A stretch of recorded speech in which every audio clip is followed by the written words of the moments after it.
أغيب وذو اللطائف لا يغيب، وأرجوه رجاء لا يخيب. فكم لله من تدبير أمر، طوته عن المشاهدة الغيوب. وما لغير باب الله باب، ولا مولى سواه ولا حبيب. الله يا الله يا الله، اللهم اجبر خاطرنا يا الله، واجبر كسرنا يا الله، والطف بعبادك يا الله، واشف كل مريض يا الله. اللهم انصرنا نصرا عزيزا يتعجب له أهل السماوات والأرض. اللهم ارحمنا برحمتك. أيقنت أن الله يجبر خاطري، لما بكيت ولم أجد إلا هو، ناديت والمحراب يحضن أدمعي. الله يا الله يا الله. يا مساء الفل عليكم، دمتم حلوين وفي القلب محفوظين. فيديو جديد النهاردة جاء ولا على البال ولا على الخاطر. اتعزمت على مكان جميل جدا من صاحبتي. كنت مزعلانة شوية ومضايقة شويتين تلاتة ومتعصبة 3 4 5 فقررت ان هي تعزمني بره علشان تغير لي من نفسيتي. فودتني اكتر مكان طبعا بحب اقعد فيه، هو رياحين. ده طبعا محل كده كبير. ده طبعا الناس اللي في اسكندرية عارفة ان هو اصلا تخصص مكسرات و... وبيعمل قهوة وبيبيع حاجات كتير جدا وبونبوني وشوكولاتات مستوردة وحاجات كتير. لكن هو عامل في المكان بتاعه كافيه صغير كده، ان انت تقدري تشربي حاجة بتحبيها، تاكلي حاجة بتحبيها. فلقيتها بتقولي ايه يلا بينا، انا عازماكي. قلت لها ايه السبب، إيه السبب؟ قالت لي ايه انتي مكتئبة؟ فانا بقى ايه هعزمك على حاجة بره يا ستي، يهديكي يرضيكي يا ستي، احنا العيشة غالية يا بنتي حرام عليكي. ما هي ما رضتش الصراحة. فانا حابة اشكرها جدا من خلال الفيديو ده، ان هي حاولت ان هي تفرحني ولو بحاجة بسيطة.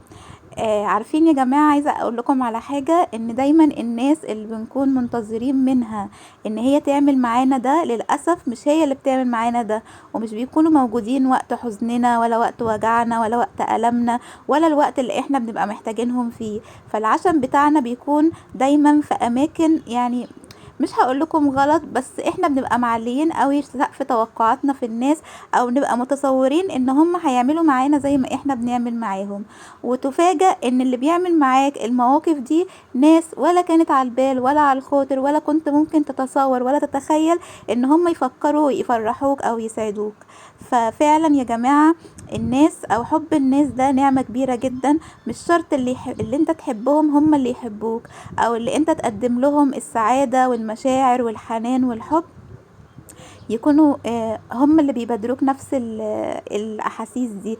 بالعكس خالص، ممكن تلاقي حد لا على البال ولا على الخاطر ياخدك كده علشان يفسحك ويغير لك جو. بتحس ساعتها اللي هو ايه ده يعني الناس اللي المفروض تعمل معايا كده هي مختفية من الحياة، والناس اللي انت ما كنتش اتصور ان هم يعملوا معايا كده هم اللي موجودين. فهو ربنا بيعوض، ربنا بيطبطب، ربنا بيقول لنا ما تزعلوش. في ناس كتير ممكن تكون بتحبكم بدون مقابل، بدون ما انتوا تقدموا لهم اي حاجة. وسبحان الله، ممكن اللي انت قدمت له كل حاجة ما تلاقيهوش بيقدم لك اي حاجة، واللي انت عمرك ما قدمت له اي حاجة بيقدم لك كل حاجة. فهي الدنيا كده، احنا في دنيا مش في جنة، مش هناخد فيها كل حاجة. فلازم ان احنا نرضى باي حاجة ربنا يدهنا ونشكر ربنا. طبعا هي عزمتني على ايس كوفي، وجابت لي مولتن كيك بالايس كريم. بس طبعا انا استحالة هاكله لوحدي، ده استحالة يعني. فهي اكلت معايا قلت لها انت كده انت هاكل من هنا وهتخلي 20 كيلو وانا عايزه اخس اساسا يعني. ف فانا بشكرها جدا يعني على كرمها وعلى العزومه الجميله، وان هي فكرت تفرحني بابسط الاشياء. يعني يكفي انا، يعني انا مش هاممني الحاجه اللي انا بشربها او باكلها، يكفي ان الشخص فكر فيا. ف فانا فعلا كنت زعلانه شويه وكنت وعلى فكره يعني الشخصيه اللي عزمتني صاحبتي دي، انا اتعصبت عليها اصلا في اليوم ده قبل ما هي تعزمني. انا كنت زعلانه فتعصبت، فاهمين؟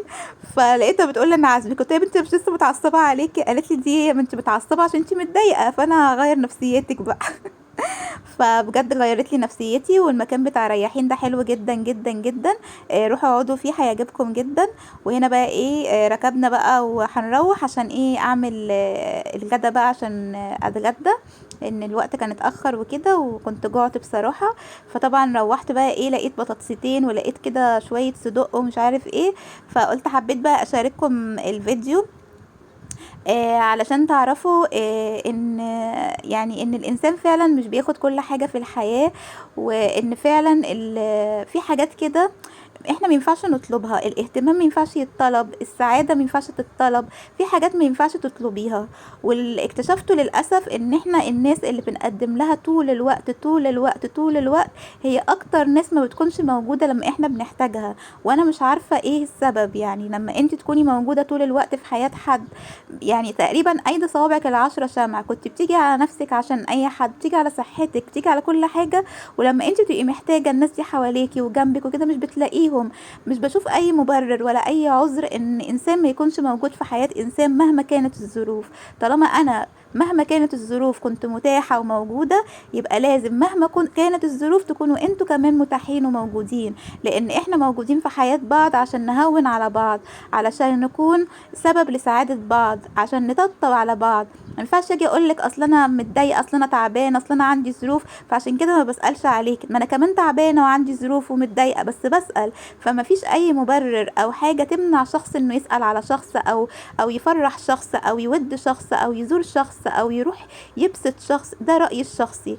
الظروف هي حجج للإنسان اللي انت اصلا مش من اولوياته، حجج للإنسان ان انت اصلا هو مش بيحبك زي ما انت بتحبيه. فانا بشوف ان الظروف هي شماعة وحجج لشخص انت مش من اولوياته، فعشان كده هو مش حطك في الخانة اللي هو ايه، انت في اخر الطابور. يعني لما نبقى نخلص خنقتنا وانشغالاتنا وحياتنا نبقى نيجي نبص عليك ونشوفك انت كويسة ولا لا. ودي مش العلاقات الصحية ابدا. دي العلاقات اللي بتستنزف المشاعر والنفسيه.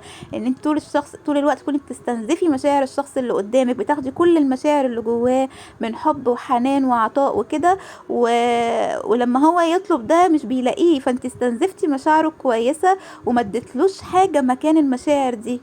ف طبعا انا حبيت النهارده افضفض معاكم شويه كده، وانا انتوا صحابي بقى واخواتي وامهاتي وعيلتي وكل حاجه. يعني انا بعتبر ان انا لو ربنا اداني نعمه كبيره في حياتي ان هم اداني جمهور، اصبح عيلتي التانية. لقيت حد اتكلم معاه، لقيت ناس افضفض معاهم، لقيت ناس اتكلم معاهم. الفيديو ده مش من باب ان انا بدي اي حد طاقه سلبيه خالص، لا انا بقول لكم ان انا زيكم. ممكن انزل لكم فيديو فلوج ونضحك ونهزر ونتفسح، بس في نفس الوقت ممكن اكون انا عندي برضو حاجات مضايقاني مزعلاني زيكم. فما تفتكروش ان الناس كلها عايشه سعيده او مبسوطه، لا كل واحد فيه اللي مكفيه، كل واحد عنده حاجات مضايقاه، حاجات مزعلاه. المهم ان احنا نحاول نحافظ على نفسنا ونحافظ على صحتنا، ونشوف ايه اللي نقدر نعمله عشان يخلينا مبسوطين. هنا في طنط جميله قالت لي يا جاده وريني نجمه اليانسون وبتستخدميها ازاي. بصوا دي اسمها نجمة ينسون، فوائدها حلوة جدا للجهاز الهضمي وللجهاز التنفسي وللقلب وللبشرة وللشعر. انا اشتريتها من فتح الله، بس هي غالية جدا، فانا بجيب ايه ب15 جنيه كده. دي بتغلي مية على النار، اول ما المية تغلي بتسقطي فيها مثلا نجمتين 3، وبتبتدي تغطي المية وتسيبيه كده يتنقع لمدة ربع ساعة. بتاخدي بقى المية بتاعته بتبقى لونها اصفر فاتح كده، وبتحطي عليها عسل نحل وبتبتدي تشربيها، حلو جدا جدا. هنا بقول لكم شركة امتينين بتاعت العسل عملت الشكل الجديد ده شبه علب الكاتشب، فحلو جدا يعني انه بيسهل عليكي وما بتسحبيش منه كتير. وفي نفس الوقت احنا عارفين ان المعالق المعدن خطر على العسل، فكده اسهل ان انت تاخدي من العلبة على طول. ده بقى معطر غسيل جبته من بيت الجملة، تحفة تحفة تحفة تحفة تحفة. خلى الغسيل يا جماعة الريحة مفحفحة خطيرة. اسمه فيلفيتا. دي 400 جرام عاملين 47 جنيه. فانا بجد هروح اجيب الكبيرة بتاعته عاملة 100 حاجة و40 او 100 حاجة و30. بس نصيحة وعن تجربة حلوة قوي قوي في الغسيل. انا بحطه في الدرج بتاع السحب وكده. طلعت امبارح الغسيل يا جماعه لقيت ريحته مفحفحه وجميله. قلت بقى ايه الريحه هتروح لما اجي اطبقه كده؟ لا لقيت الريحه لسه موجوده زي ما هي. يعني تيجي تطبقي الغسيل ريحته جميله الغسيل. فعجبتني قوي الشركه دي، فقلت ان انا ايه افيدكم يعني. وطبعا نجمة اليانسون دي دخلت عملت عليها سيرش، لقيتها ان هي الناس اللي عندها القولون تعبان، الناس اللي بتحتاج صوتها زي حالاتي كده، الناس اللي بتحفظ قرآن او بتستخدم صوتها في اي حاجة محتاجة ان صوتها يكون كويس، وللبشرة وكده. فلقيت لي فوائد كتير قوي، فحبيت اشربه بصراحة. يعني انا حسيته ريح معدتي كتير يعني. في طنطا قالت لي يا جدع دي نجمة اليانسون موجودة بقالها كتير في مصر. انا والله مش عارفة ان هي موجودة، انا ما كنتش اعرفها اصلا. انا عمي بالصدفة كان قايل لي عليها ودورت عليها ما لقيتهاش، فما لقيتها افتكرتها ان هي ما كانتش موجودة عندنا وبدأت يجيبوها، فما اعرفش اصلا ان هي كانت متواجدة، لان احنا كنا بنجيب اليانسون اللي هو العادي يعني. طبعا هنا وانا بتكلم معاكم بقى حبيت ايه اعمل شوية بطاطس محمرة كده واعمل صدق بقى، عشان ايه؟ عشان اتغدى يعني. بس انا زعلانه منكم صحيح، يعني انا رحت فسحتكم في الجنينه وعملت لكم خروجه ب5 جنيه، 5 جنيه بس وسط الطبيعه. متخيله 5 جنيه وسط الطبيعه؟ تدفعي 5 جنيه بس وتقعدي وسط الاشجار، وسط الطيور، وسط البغبغانات، وعملت لكم جوله اكتر من رائعه. بس محدش اتفرج قوي على الفيديو، ريتش الفيديو وقف عند حد معين، ومش عارفه ايه اللي حصل في الفيديو بقى. تعتقدوا اتحسدنا يا جماعه؟ اتقرع علينا؟ ما هو الحب بقى، الحب بقى لازم يتقرع علينا بقى. ينفع كده؟ يرضيكوا كده؟ يعني فيديوهات عندي تعدي ال15,000 وفيديو يجيب لي يبقى نص كم كده؟ لا عيب كده، عيب كده. كده انا هزعل. طبعا لسه ما شافوش الفيديو بقى تروحوا شوفوه. هسيب لكم في اخر الفيديو يعني مربع صغير كده تدوسي عليه يدخلك على الفيديو على طول، او خشي شوفيه وحطوا لي لايكات كتير وكومنتات كتير. انا مش عارفه انتوا رحتوا فين، انتوا بتصيفوا وسبتوني ولا ايه؟ ماشي، انا موافقه تصيفوا، بس وانتوا راجعين بقى، اللي جايه من مطروح تجيب لي نعناع وزيتون، واللي جايه من الساحل تجيب لي بورنيطه، واللي جايه من بره مصر تجيب لي برفان، واللي جايه من العمره تجيب لي بلح. ايه الطمع ده يا جدع؟ يعني انتوا تسيبوني وما تعملوليش ولا لايك ولا كومنت، وسايبيني قاعده اكلم نفسي لوحدي، وانا موافقه ان انتوا تتفسحوا وما يبقاش في مقابل؟ لازم في مقابل بقى، صح ولا ايه؟ بس انا بهزر معاكم طبعا. طبعا في جدل كبير حصل على السوشيال ميديا، طبعا كلنا عارفين ليه، ومش حابه ان انا اتكلم في الموضوع لانه لا يستحق الكلام اساسا يعني. لان بيقولك ايه؟ ان كل ساق سيسقى بما سقى ولا يظلم ربك احدا. كل واحد بياخد نتيجه اخطائه، وبياخد نتيجه سعيه، وبياخد نتيجه اعماله، كل ده. طبعا انتوا فاهمين قصدي بتكلم على ايه.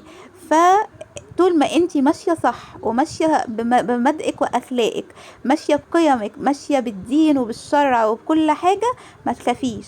اللي معاه ربنا ما بيخافش، اللي ماشي صح ما بيخافش، اللي سايبها على الله، ربنا هو الحافظ والآمن. طول ما انتي بتعملي الحاجة بما يرضي الله، طول ما انتي طالعة بتشرفي بلدك وبتشرفي اي حد بيتفرج عليكي، الالفاظ اللي انتي بتقوليها محترمة، ما بتغلطيش في حد، ما بتأذيش حد، ما بتعديش حدودك على حد، طول ما انتي كده عمر ما حد هيقدر ان هو يأذيكي ابدا. الانسان اللي بيبقى ماشي كده على الطريق المستقيم، ربنا دايما بيبقى حافظه وصاينه. فلازم طول الوقت ان احنا نحافظ على احترامنا، زي ما قلت لكم قبل كده، لما احنا بنحترم نفسنا فبنجبر الناس ان هي تحترمنا. لكن لو انا طلعت هنت اي حد او اتكلمت مع اي حد باسلوب مش حلو، او عكس مبادئي، او نزلتلك بالرد عليكي، فانا كده ايه؟ انا كده ما احترمتش نفسي، فعمر ما حد هيحترمني. صح ولا ايه؟ ودي بقى كانت الاكله اللي انا عملتها النهارده كده. ما تنسوش بقى اللايك والكومنتات كتير، عشان انتوا اثرتوا معايا جدا اخر فيديوهين. فانا عايزاكم كده تشجعوني وتكبروا بخاطري، عشان انا زعلانه بقى، ففرحوني بقى. اشوفكم في فيديو جديد، والسلام عليكم ورحمه الله.